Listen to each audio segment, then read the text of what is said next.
I'm excited to be here to talk with you today about being a high-impact leader because that's something that I really believe in and hope that I'm helping others to pursue.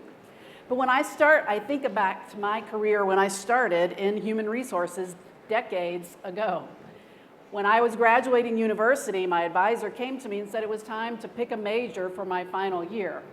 And for some reason unknown to me, I chose the major of human resources. I felt like I wanted to have a position in the organization where I could have the most influence and impact over the most people in the organization. And to me, I felt like that was HR, because everything that human resources does has an impact on every employee in the organization.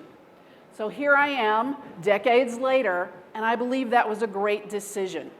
How many of you chose HR as your career versus falling into it by accident?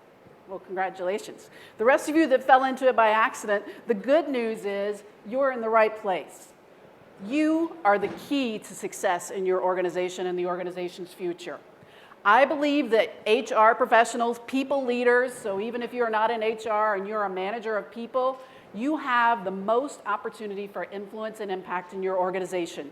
You're uniquely situated because the organization moves forward and remains competitive based off of the people in the organization and how well prepared they are to do their jobs and to meet the organization's objectives.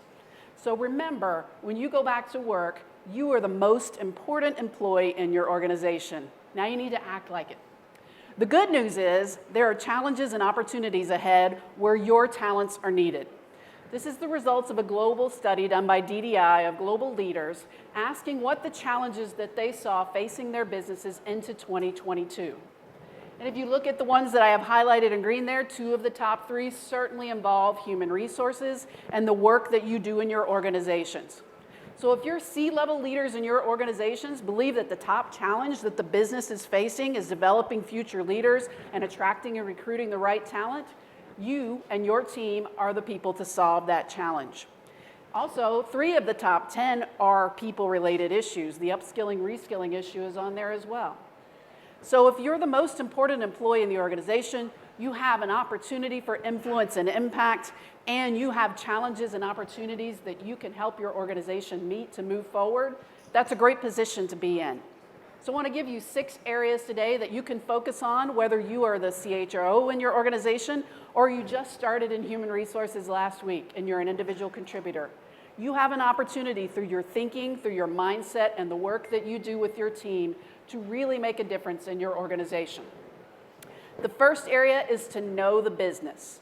Now, I know when I say know the business, many of you think understanding profit and loss statements, understanding how the business makes money, and absolutely that's important. You need to understand those things so that you can contribute at a high level. But when I'm talking about knowing the business, what I want you to do is to understand the data that you have available to you in human resources, which is probably more data than any other group in your company. Yes, sales has information about your customers, marketing has information about your customers, but you have so much information about the employees in your organization. The question is whether or not you're using it to help the organization make decisions about what we need to do in the future. Too often in human resources, we are actually thinking of data in terms of what we are collecting from information in the past. We collect turnover information, we collect time to hire. All of that is information related to what has already happened. I want you to think about data in terms of what are the data that we can collect so that we can understand the problems, the challenges, and the opportunities so that we can make decisions and be proactive in how we approach them. You really need to think about telling stories with data. With artificial intelligence and HR technology tools that you have available to you, there are ways that data can be collected and spit out for you and your team to analyze. What you need to do then in order to get your leadership to take action on your recommendations is to be able to tell a story. What is the problem? Why is it happening? What is your projected solution? And what will be the results of your solution? So let me give you an example of data being used to tell a story. This is a study from a couple of years ago that KPMG did for a McDonald's franchisor in the United Kingdom. This this company had 400 McDonald's restaurants in their organization, and they wanted to understand how to help their stores be more profitable and how to have better customer satisfaction levels in the organization. And you may be thinking, well, that doesn't sound like a human resources issue. Well, when you dig into the data, as KPMG did, and they were able to look at multiple data points for the stores that were more profitable than others versus those that were not as profitable, and one of the recommendations that they came out of with through their study was that the stores that had at least one what they called mature worker, age 60 or older, on the team had higher satisfaction levels for their customers, had better team dynamics, and better financial results. So when you think about collecting data, you probably wouldn't have started with, well, let's look at the age of the workers in the stores and determine what the best team makeup might be. That's why you need to be curious about what are the challenges, what is the information that we can collect, and what is the story that is being told. So what is the data that you need to analyze in your organization to help your leaders understand the people decisions that need to be made to best maximize your goals in your organization? Second area is to think strategically. Now, I know for years I've met with HR professionals who have told me they want to be considered strategic in their role. They want to have that seat at the table. They want to be valued by their leadership team. Unfortunately, many of those HR leaders are singularly focused on the issues in HR. Thinking strategically is understanding the business and solving business problems. I can guarantee you that most of the problems that your business faces, the challenges that your business faces, will roll back to being people issues, but we have to approach our goals and our objectives as HR leaders and as HR teams on how are we focused on solving the business problems. I can give you an example of this where doing HR well is not enough. This is just an example of a client that I had a few years ago in Cincinnati, Ohio, where I live. He owns a privately held business, very successful organization, and at the time he called me, had been in business for about 8 years. He asked me to come and meet with him, and when I came into his office, he said, I want you to tell me if I have the right vice president of HR on my team, because I don't think I do. Well, that was a fun and interesting challenge to be put before me, and I said, tell me more. He said, we've been in business for 8 years now. Again, he solely owned the company. He said, we're very successful, but my goal when I started the company was to be at $1 billion in sales and over 1,000 employees by the time we are in business for 10 years. He said, last year we had aggressive hiring goals to hire over 800 people into our organization. Also had a high turnover problem, if you've done the math there. He said, we did not hit that goal. We did not even come close. This year, we need to hire more people because we're behind from not hiring people last year, and we're not on track to meet that target. And when I talk to my vice president of HR, who has the recruiting function in his area, he says he's hired all the people, that there aren't enough to help us meet our needs, which wasn't true. So I said, okay, what I'll need to do is I'll need to meet with every leader on your executive team. I'd like to meet with some people on your recruiting team, and it was a large sales organization, so I said I'd like to meet with the leaders of the sales organization and just talk to them about what they see are the challenges facing the business, and also talk to them about how they view HR and the HR leader. Now, he was transparent with the HR leader. I actually knew the HR leader myself, and he had told him why I would be there for a couple of weeks interviewing employees, so the HR leader was informed. So I met with all of these individuals, about 30 people in total, again, all the C-level leaders in the organization, the group sales managers, some people from recruiting, some new hires, and to a person, when I asked them about their opinions about HR and about the VP of HR, everyone said the VP of HR was a great guy. They really liked him, he was easy to talk to, and he was very personable and doing a good job in HR. He'd improved their benefits plans. He'd helped them to avoid some lawsuits. He'd started doing employee surveys. And so HR was going really well. And I said, well, there seems to be a disconnect with the CEO and the VP of HR. Can you tell me what you think that might be? And again, to a person, everyone said, we are not hiring enough people. The VP of HR is doing a lot of great things in human resources. His people really like him. I like him. But he is not meeting the challenge of helping us to hire enough people to hit our goal of being at $1 billion in sales and over 1,000 employees. So by the time I met with the HR VP, again, I knew him, and I said, you know, I've been here for a couple of weeks, Eric. I've been talking to a lot of people. Do you understand the challenge that you're facing? My CEO doesn't value me. He doesn't understand the value that I bring to the table. I've improved the benefit plans. I've updated the policy manual. I've helped us to avoid some lawsuits. I've implemented employee surveys. And I said, but look at that chart on your wall. You're well behind your hiring goals. And he said he just doesn't understand that it's not the same way that it was when he started the company. Well, ultimately, you can probably guess where this story ends up. Thankfully, they mutually decided to part ways. The VP of HR moved on to a company that was in the chemical industry, not fast growing, and pretty much maintaining existing systems. The CEO went and hired a VP of talent who came up with new ideas for how they could attract talent to the organization. He came up with ideas to have more satellite offices throughout the company because it was basically a sales organization where all people needed was a phone and a computer. He brought to the table what was necessary to solve the most important challenge in the company.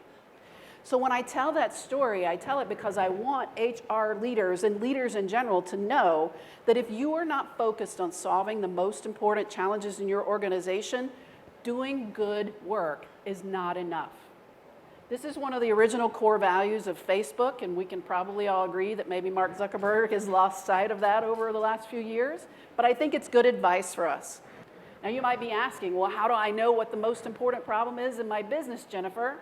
Well, you can certainly look at your organization's goals and objectives, but I always recommend to people, ask for your C-level leaders 5 minutes of their time. Again, even if you're not an executive yourself, ask them for 5 minutes of their time and ask them, what are the biggest challenges that are preventing you from hitting our organization's goals? Your team. So you're the chief marketing officer. What is the biggest challenge that is causing your team to maybe not hit our goals? Again, I guarantee you some version of what they tell you will be, I don't have enough people, I don't have the right people, my people aren't trained to do the job I need them to do, my people don't have the technology that they need. It's going to roll back to a people issue. So again, you're uniquely situated to be able to make a real difference and have impact in your organization by helping those leaders to solve the people challenges on their team. So work to solve the most important problems by thinking strategically about the business needs first. Next area, develop your influence. The magic key for you as a leader is to develop your influence, again, regardless of where you are on the organization chart in the organization. And influence is a function of relationships, trust, and you sharing your ideas. Too often, people want or they exert influence because of where they sit on the organization chart or their title. They tell you to do this because I'm the chief financial officer and I said so. That's not influence, that's directives. What you want is for people to want your input, for your input to be valued, and for it to be heard so that your ideas can get implemented. What you have to have is, again, the relationships, the trust, but you also have to have courage. I spent several years as an executive search consultant working with companies to bring leaders into their organization. I did many searches for chief HR officer or chief HR officers or VPs of people. And each and every search, I would sit down with the CEO and ask him or her, what is the one thing that you want in this new CHRO, VP of HR, HR director, that you haven't had with your previous HR person? And many of them told me the same thing. I want my HR department, my HR leader to have courage, to make decisions, to share their input. Too often they sit in the team meetings. I've put them on the leadership team. They're in that room when we're having discussions and they don't have input. They sit and take notes. And then when we make a decision, they raise their hand and tell us why we can't do it, because it's illegal, it's unethical, it's immoral, whatever it might be. They don't get in there with us and help to make decisions.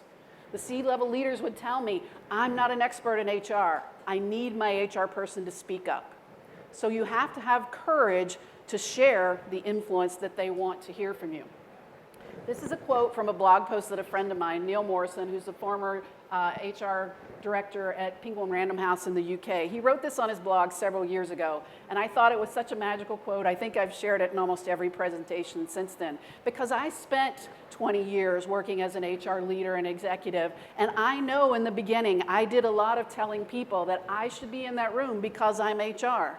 Why did you not invite me to that meeting? Because I'm HR. You're talking about people. And it took me a long time to learn, and some good mentors who said, Jennifer, you need them to want you to be in that room. They need to value your input.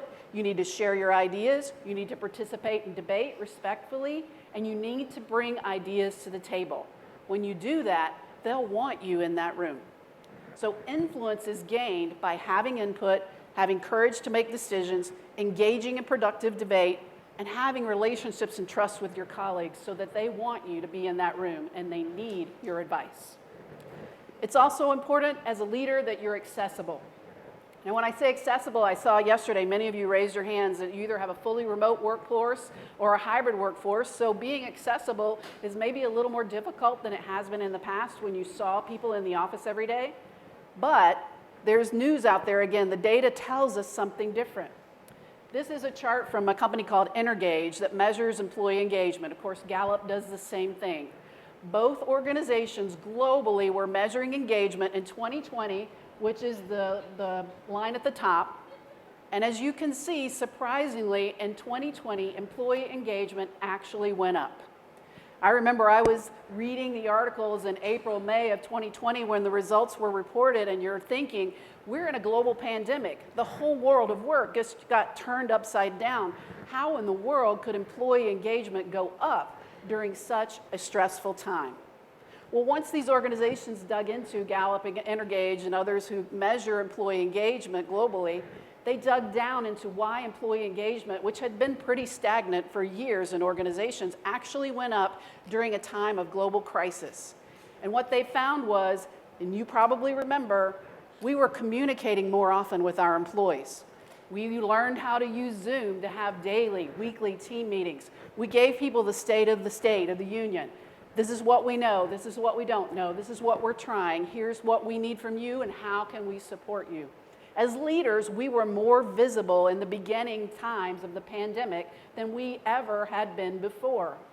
But you can also see after April of 2020, the number went down, and then unfortunately, the orange line at the bottom is 2022, so it's back well below where it was in early 2020.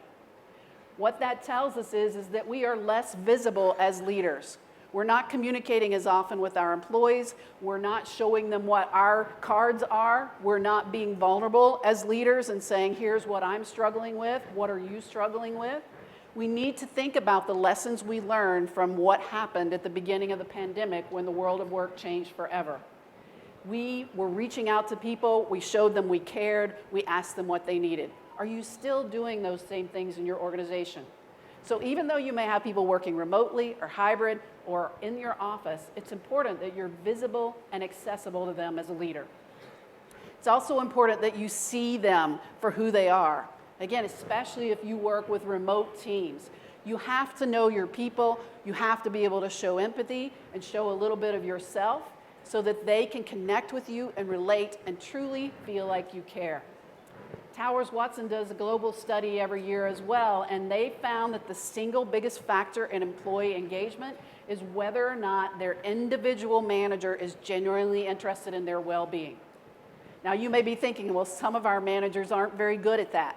But remember, you're in the position of the most influence and impact in the organization, and if that's truly a challenge for you to help improve engagement in your organization so people are more productive, they give more of their time, they believe in the organization, then helping your leaders to see how important it is that they truly acknowledge their people's work and recognize them for their efforts is more critical than ever before.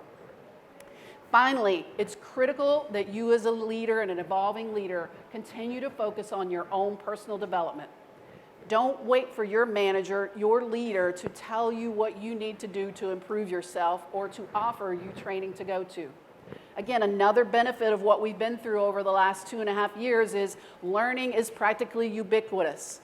There's so much information out there on LinkedIn Learning, on YouTube, on Udemy. Whatever tools are available to you, it's online. It's free in many cases. So own your own personal development. You're here to learn at this conference and to connect with your peers, and that's wonderful. But make sure that you're setting goals for yourself so that you have areas where you want to challenge yourself to grow. This is from a couple of years ago. It was the top most in-demand skills for HR in the future. And while it may be slightly different in a post-pandemic world, it's a great start. You could start there and say, do I have these skills? If not, or if I can improve in those, I can get better, and let me investigate some ways that I can grow myself.